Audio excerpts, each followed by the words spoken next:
Assalamualaikum warahmatullahi wabarakatuh. Salam sejahtera untuk kita semua. Bersama lagi saya Prof. Muntoko, Guru SMA Negeri 1 Petarukan, Kabupaten Pemalang, akan memberikan pembelajaran tentang ketenaga kerjaan dalam pembangunan ekonomi yang merupakan KD 3.3 untuk jenjang SMA atau MA atau sederajat di kelas 11 semester gasal ini. Dalam konsep tenaga kerjaan merupakan penduduk yang berada dalam masa usia kerja. Dalam tenaga kerjaan, penduduk dengan segala potensi yang dimilikinya dikategorikan menjadi dua, yaitu penduduk usia kerja dan penduduk di luar usia kerja. Di Indonesia, yang termasuk penduduk usia kerja adalah penduduk dengan usia 15 hingga 65 tahun, gitu ya. Kemudian kesempatan kerja. Kesempatan kerja dibedakan menjadi dua golongan, yaitu kesempatan kerja permanen dan kesempatan kerja temporer. Kesempatan kerja permanen artinya kesempatan kerja yang memungkinkan orang bekerja secara terus-menerus sampai mereka pensiun atau tidak mampu lagi untuk bekerja. Itu namanya kesempatan kerja permanen. Sedangkan kesempatan kerja temporer artinya adalah kesempatan kerja yang hanya memungkinkan orang bekerja dalam waktu relatif singkat, kemudian menganggur untuk menunggu kesempatan kerja yang baru. Kesempatan kerja merupakan peluang bagi penduduk untuk melaksanakan fungsinya sebagai sumber ekonomi dalam proses produksi untuk mencapai kesejahteraan. Indikator ketenagakerjaan yang pertama adalah rasio ketergantungan atau dependency ratio. Yang kedua adalah tingkat partisipasi angkatan kerja TPAK. Yang ketiga adalah tingkat pengangguran terbuka atau TPT. Dan yang terakhir adalah tingkat produktivitas tenaga kerja. Pengangguran terbuka atau open unemployment meliputi seluruh angkatan kerja yang mencari pekerjaan, baik yang mencari pekerjaan pertama kali maupun yang pernah bekerja sebelumnya. Dia namanya pengangguran terbuka atau open unemployment. Pengangguran terselubung under employment merupakan pekerja yang bekerja dengan jam kerja rendah di bawah sepertiga jam kerja normal atau kurang dari 35 jam dalam seminggu, namun masih mau menerima pekerjaan. Nah, ini ya jenis-jenis pengangguran. Itu ada pengangguran voluntari, pengangguran teknologi, pengangguran deflator, pengangguran struktural. Apa sih penyebab pengangguran itu? Nah, penyebab terjadinya pengangguran di suatu negara diantaranya adalah tekanan demografis dengan jumlah dan komposisi angkatan kerja yang besar. Demografis itu persebaran penduduk, gitu ya. Di suatu negara jauh berbeda dengan negara satu dengan negara yang lain. Kemudian pertumbuhan ekonomi yang jauh lebih kecil daripada pertumbuhan angkatan kerja. Tiga, kompetensi pencari kerja tidak sesuai dengan pasar kerja dan masih banyak yang lainnya. Masalah-masalah pembangunan kaitannya dengan pembangunan ekonomi adalah kemiskinan, ketimpangan sosial, pengangguran itu sendiri, dan inflasi atau naiknya harga-harga dalam skala umum, gitu ya. Hambatan-hambatan dalam pembangunan. Pertama adalah pengembangan penduduk yang tinggi dengan tingkat pendidikan yang rendah. Kemudian perekonomian yang bersifat dualistik, pembentukan modal yang rendah, struktur ekspor yang didominasi ekspor bahan mentah. Kemudian berikutnya adalah proses sebab akibat kumulatif yang lain. Ya, kita mereview konsep-konsep ketenagakerjaan yang tadi saya bacakan. Ada hal-hal yang apabila nanti merupakan hal-hal yang baru, mohon untuk dibuat catatan buat sebuah peta-peta konsep agar bisa mempermudah kalian anak-anakku kelas 11 untuk bisa memahami tentang KD 3 tentang ketenagakerjaan dalam pembangunan ekonomi. Review yang pertama adalah pengertian ketenagakerjaan. Tenaga kerja atau sumber daya manusia merupakan modal yang sangat dominan dalam mensukseskan program pembangunan. Masalah ketenagakerjaan semakin kompleks seiring bertambahnya jumlah penduduk. Menurut Undang-Undang Nomor 13 Tahun 2003 tentang ketenagakerjaan, yang dimaksud dengan ketenagakerjaan adalah segala hal yang berhubungan dengan tenaga kerja pada waktu sebelum, selama, dan sesudah masa kerja. Nah, sekarang tenaga kerja. Dalam pasal 1 ayat 2 Undang-Undang Nomor 13 Tahun 2003, tenaga kerja yaitu setiap orang yang mampu melaksanakan pekerjaan guna menghasilkan barang atau jasa, baik untuk memenuhi kebutuhan sendiri maupun masyarakat. Ingat-ingat ya, ini pengertian tenaga kerja menurut Undang-Undang Nomor 13 Tahun 2003 tentang tenaga kerja. Jenis-jenis tenaga kerja menurut sifatnya. Yang pertama dibedakan tenaga kerja jasmaniah, tenaga kerja rohaniah. Kemudian yang kedua menurut kualitasnya dibedakan menjadi tenaga kerja terdidik, mempunyai pendidikan yang tinggi sehingga ahli di bidangnya, contoh guru, dosen, dokter, dan tenaga profesi yang lain. Yang kedua adalah tenaga kerja terlatih, memiliki keahlian dalam bidang tertentu karena pengalaman kerja, contohnya sopir, montir, di bengkel, dan sebagainya. Kemudian yang ketiga, tenaga kerja tidak terlatih dan tidak terdidik. Tenaga kerja yang tidak memerlukan pendidikan, pelatihan tertentu, contohnya tukang sapu, buruh, tukang becak, dan lain-lain. Kemudian yang ketiga, menurut fungsi pokok dan perusahaan, dibedakan menjadi tenaga kerja bagian produksi, tenaga kerja bagian pemasaran, tenaga kerja umum, dan administrasi. Yang keempat, menurut hubungan dengan produk. Yang pertama, tenaga kerja langsung. Apa itu tenaga kerja langsung? Terlibat pada proses produksi dan biayanya terkait pada biaya produksi atau pada barang yang dihasilkan. Yang kedua, tenaga kerja tidak langsung. Tenaga kerja yang tidak terlibat secara langsung dalam proses produksi dan biayanya dikaitkan dengan biaya operasional pabrik. Yang berikutnya adalah angkatan kerja. Angkatan kerja adalah penduduk dalam usia kerja 15 tahun ke atas. Jadi di Indonesia 15 tahun sampai 65 tahun gitu ya. Baik yang bekerja maupun yang tidak bekerja. Untuk mengetahui perbandingan antara angkatan kerja dengan penduduk usia kerja atau tingkat partisipasi angkatan kerja bisa dirumuskan sebagai berikut. TPAK, tingkat partisipasi angkatan kerja, yaitu jumlah orang yang bekerja dibagi jumlah penduduk kali 100%.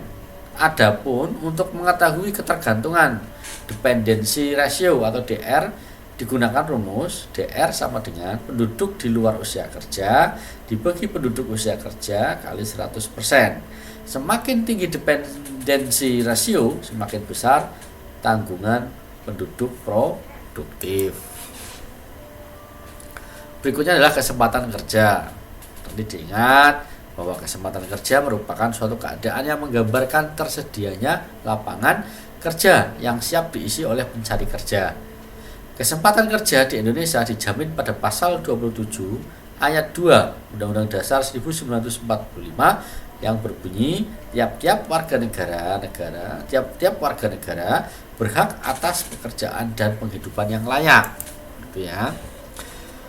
Kalau secara peta maka dibuatkan penduduk itu paling atas. Nah, kemudian dibagi dua, penduduk usia kerja dan penduduk di luar usia kerja. Ya, penduduk usia kerja ada angkatan kerja dan bukan angkatan kerja. Yang merupakan bukan angkatan kerja contohnya adalah anak-anak sekolah, mahasiswa, ibu rumah tangga, dan cacat tahunan, gitu ya. Itu bukan angkatan kerja. Kemudian angkatan kerja diturunkan lagi ke bawah adalah bekerja dan mencari pekerjaan atau menganggur.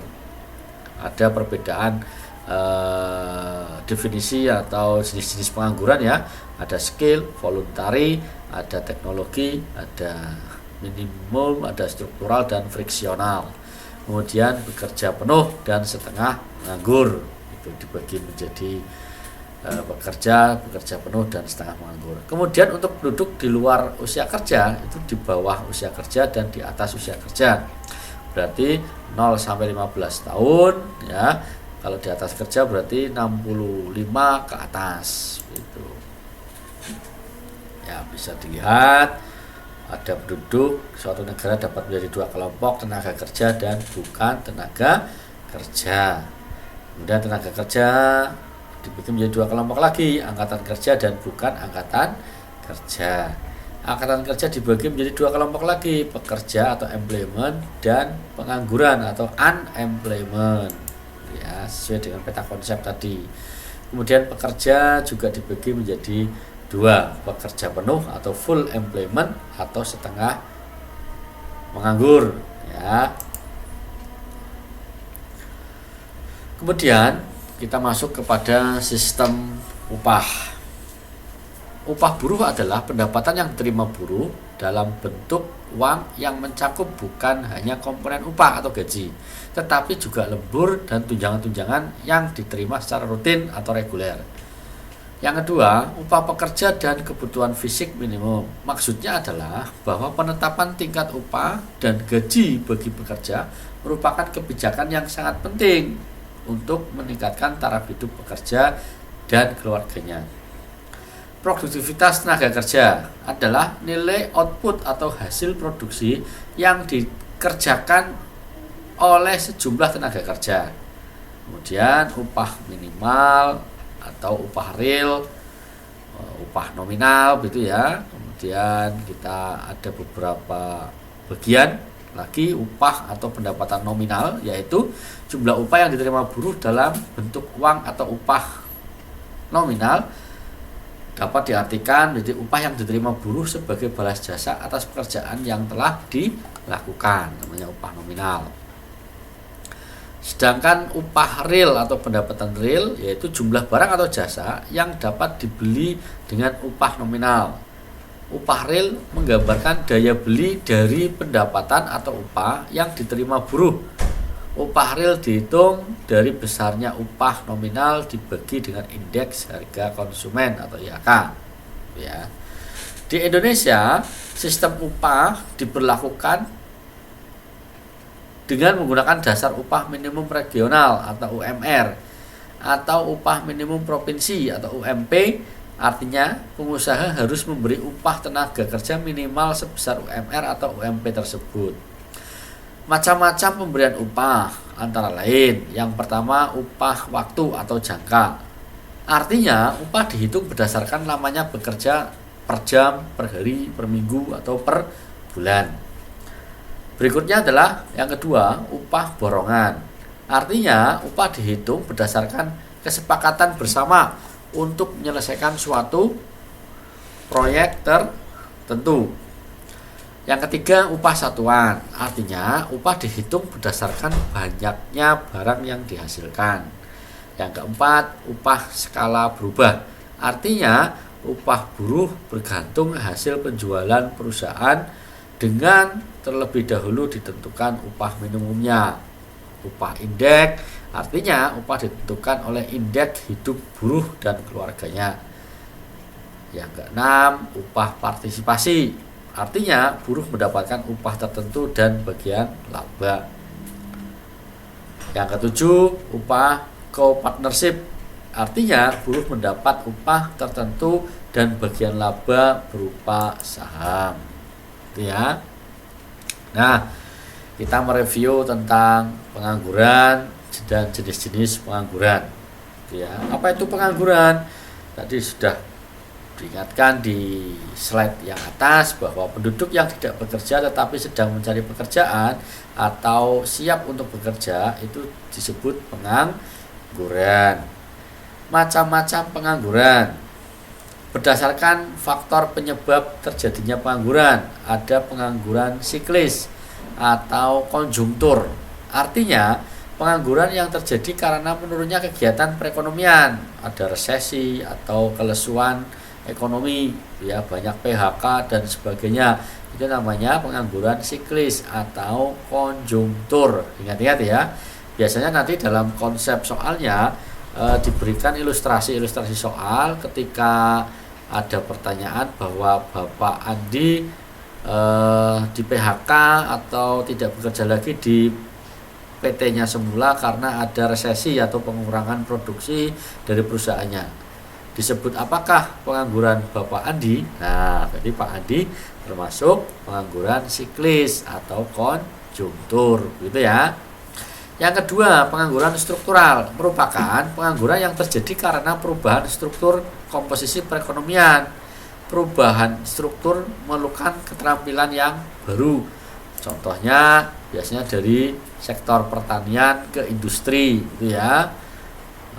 Biasanya di sawah, ternyata sawahnya sekarang untuk menjadi sebuah proses industri. Jadi yang biasa keahliannya hanya di sawah tidak bisa untuk mengikuti atau bekerja di pabrik dan sebagainya, maka disebut pengangguran struktural, gitu ya. Kemudian yang ketiga, pengangguran friksional atau peralihan, friksi, itu perbedaan, gitu ya. Adalah pengangguran yang terjadi karena penawaran tenaga kerja lebih banyak daripada permintaan tenaga kerja, atau tenaga kerja yang sudah bekerja tetapi menginginkan pindah pekerjaan lain sehingga belum mendapatkan tempat pekerjaan yang baru. Kelebihan tersebut menimbulkan adanya pengangguran. Artinya apa? Kasus contoh soalnya itu biasanya ada orang yang lulusan ijazahnya adalah misalkan sarjana teknik mesin, tetapi pada saat lowongan atau permintaan tenaga kerjanya itu lowongan untuk S1 bukan dari mesin, begitu ya. Jadi sementara yang lulusan dari mesin tidak bisa bekerja. Nah, disebut pengangguran friksional. Dengan kata lain, pengangguran friksional adalah pengangguran yang terjadi antara permintaan dan penawaran tenaga kerja itu berbeda. Friksi, ada friksi, begitu ya. Permintaan dan penawaran tenaga kerja itu berbeda. Itu permintaan tenaga kerjanya misalkan guru, kualifikasinya S1, tetapi kalian hanya lulusan tetapi bukan S1-nya bukan keguruan, maka tetap tidak bisa bekerja. Itu namanya pengangguran friksional, ya. Kemudian yang keempat, pengangguran musiman adalah pengangguran yang biasa terjadi pada sektor pertanian. Misalkan pada musim paceklik, pada musim ini banyak pekerja atau petani yang menganggur karena musimnya yang tidak menguntungkan bagi petani. Kemudian pengangguran teknologi merupakan pengangguran karena adanya pergantian tenaga manusia dengan tenaga mesin, gitu ya. Tadinya kita lihat ketika panen raya biasanya ada tenaga manusia, sekarang ada tenaga combat mesin, gitu ya. Maka yang tadinya sawah 1 hektar itu ya dikerjakan oleh 20 orang, 30 orang, itu sekarang menjadi hanya 5 orang saja dengan adanya mesin-mesin untuk panen dan sebagainya. Itu adalah perubahan untuk pengangguran teknologi. Berdasarkan lama waktu kerjanya, pengangguran dibedakan menjadi pengangguran terbuka atau open unemployment, ya. Tenaga kerja yang benar-benar tidak memiliki pekerjaan sama sekali tidak bekerja, namanya open unemployment. Yang kedua, setengah penganggur, under unemployment. Tenaga kerja yang bekerja tetapi bisa diukur dari sudut jam kerja, pendapatan, produktivitas, dan jenis pekerjaan tidak optimal. Misalnya tenaga kerja lepas atau freelance, ya, tidak bisa diukur. Kalau nggak ada yang nyuruh, nggak kerja, itu namanya setengah menganggur, namanya itu, ya. Yang ketiga, pengangguran terselubung atau disguised unemployment, yaitu tenaga kerja yang bekerja tapi tidak bekerja optimal karena ketidaksesuaian antara pekerjaan dengan bakat dan kemampuannya, tidak sesuai dengan latar belakang pendidikan atau keahliannya. Misal, seorang lulusan S1 pertanian bekerja sebagai tenaga pembukuan, atau seorang insinyur teknik bekerja sebagai pelayan restoran. Ini disebut pengangguran terselubung, tidak sesuai dengan konteks kompetensinya, gitu ya. Cara-cara mengatasi pengangguran. Bagaimana cara mengatasi pengangguran? Memperluas kesempatan kerja, meningkatkan kualitas pendidikan, meningkatkan kualitas tenaga kerja dengan dibukanya BLK ya, Balai Latihan Kerja, memberikan kesempatan kerja ke luar negeri, mendorong tumbuh kembangnya usaha-usaha industri, rumah tangga atau UMKM, usaha mikro, kecil dan menengah, memberikan pelayanan peranan KB untuk menekan laju pertumbuhan penduduk. Keluarga berencana ya, cukup 2 anak saja, itu biasanya begitu. Ini berdasarkan konteks sebab-sebab pengangguran dan cara mengatasinya, begitu ya. Pengangguran siklis atau konjungtur. Bagaimana cara mengatasinya? Peningkatan daya beli masyarakat, mengadakan proyek umum, ya, ada padat karya, padat modal dan sebagainya ya, untuk mengatasi pengangguran siklis. Pengangguran struktural, pengadaan pendidikan dan pelatihan sebagai persiapan untuk berkarir pada pekerjaan yang baru. Pengangguran friksional, bagaimana cara mengatasinya? Mengusahakan informasi yang lengkap tentang permintaan dan penawaran tenaga kerja agar klop ya, permintaan tenaga kerja ini, penawaran tenaga kerja ini pas untuk bisa dipakai dan akhirnya ketemu antara permintaan dan penawaran tenaga kerja. Kemudian pengangguran musiman, cara mengatasinya adalah memberikan informasi yang jelas atau tentang adanya lowongan kerja pada bidang lain. Bisa dikatakan melatih seseorang pada masa menunggu musim-musim tertentu, musim panen, daripada nganggur. Nah, itu melatih, ada pelatihan-pelatihan, ada pendampingan di desa dan sebagainya, ikuti saja begitu ya. Yang kelima, pengangguran teknologi. Cara mengatasinya adalah meningkatkan pendidikan dan pelatihan tenaga kerja agar memiliki pengetahuan sesuai dengan yang diinginkan. Meningkatkan pengetahuan tentang perkembangan teknologi. Nah, dampak apa sih pengangguran untuk negara? Nah, ternyata dampaknya banyak sekali ya. Ada kelaparan, ada masalah-masalah kriminalitas dan sebagainya, gitu ya. Dampak pengangguran dari segi ekonomi itu bisa PDB-nya mengalami penurunan, pendapatan nasional dan pendapatan per kapita menurun, ya, menghambat investasi usaha dan sebagainya. Dampak pengangguran dari sisi sosial, peranan rendah diri atau perasaannya rendah diri, gangguan keamanan masyarakat, biaya sosial tinggi, keretakan rumah tangga. Ya, terima kasih. Mudah-mudahan pembelajaran ini bermanfaat bagi anak-anakku, khususnya di jenjang SMA, MA atau sederajat di kelas 11. Sampai jumpa pada channel pendidikan lainnya dalam materi yang berbeda. Sekian, Assalamualaikum warahmatullahi wabarakatuh.